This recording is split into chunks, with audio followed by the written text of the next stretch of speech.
said, we got two problems with the Americans ramping up in AFPAC region. The first problem is what I'll call power projection. We are a very lean organization. We have very few boots on the ground that we can put places. And so our problem is that we are in some places some of the time, that I'll show here in circles, but we can't be everywhere all the time. And with the Americans coming, we have to be able to project power much more than we are. And so where we are is far short of where we need to be. And I thought about this and consulted with Brother Ayman al-Zawahiri, and we concluded that we need an airport, because that's the only way to project power over large chunks of turf.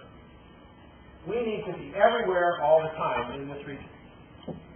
High-value target prices. We've been trying real hard to take these out, and we haven't gotten very far. And our conclusion is that we can do this best with air power.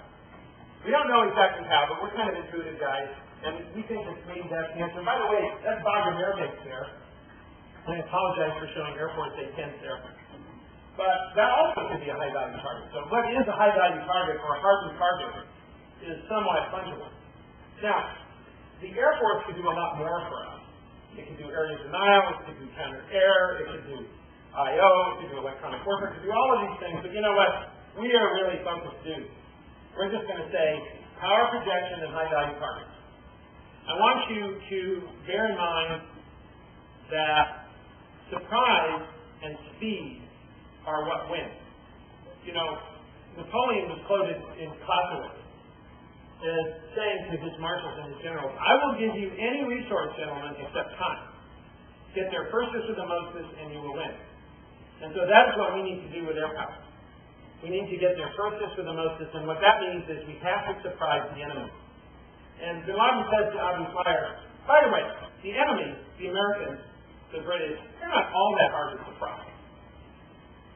I want you to surprise me. Go off and tell me what you can do. So Abu Fire goes off. He's a technologist. He's an engineer. And he starts looking at what's happening in the world. And first of all, he does not have a systems command to buy stuff. Where is he going to buy his weapon for his new Air Force? Radio Shack. Right? And so there is a point to me getting you to think about the world from the point of view of what does Al-Qaeda have in Air Force. And the point of it is something that happened in Washington and something that happened in Arizona.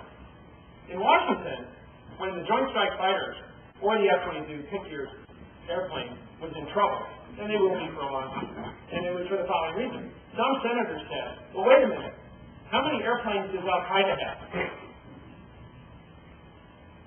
Right?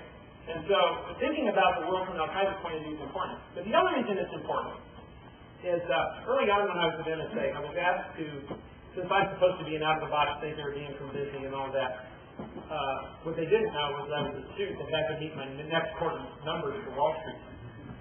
But they thought I was an out-of-the-box thinker, so I wasn't going to disabuse them of that. They said, Eric, go figure out a different way of doing intelligence analysis, which really in these days is about hunting individuals.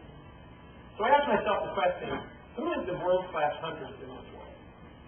And I thought of Native Americans, and it turns out that the Homeland Security has a group called the Shadow Wolves. And I was commanded to go to their website. I talked to this individual who was in charge of the Shadow Wolves.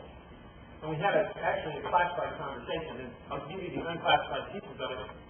I said, tell me how you hunt. And he goes, well, you know, most people think of Native Americans as hunting by looking at broken twigs and this and, you know, little piece of fur on the bark. That's not what we do. For us, it's not so much what we do, it's who we are. It's part of our religion, and it's part of our culture. That when we do those dances that you think we're just stomping around doing crazy things, we're not. You may have noticed that I'm wearing a deer antler.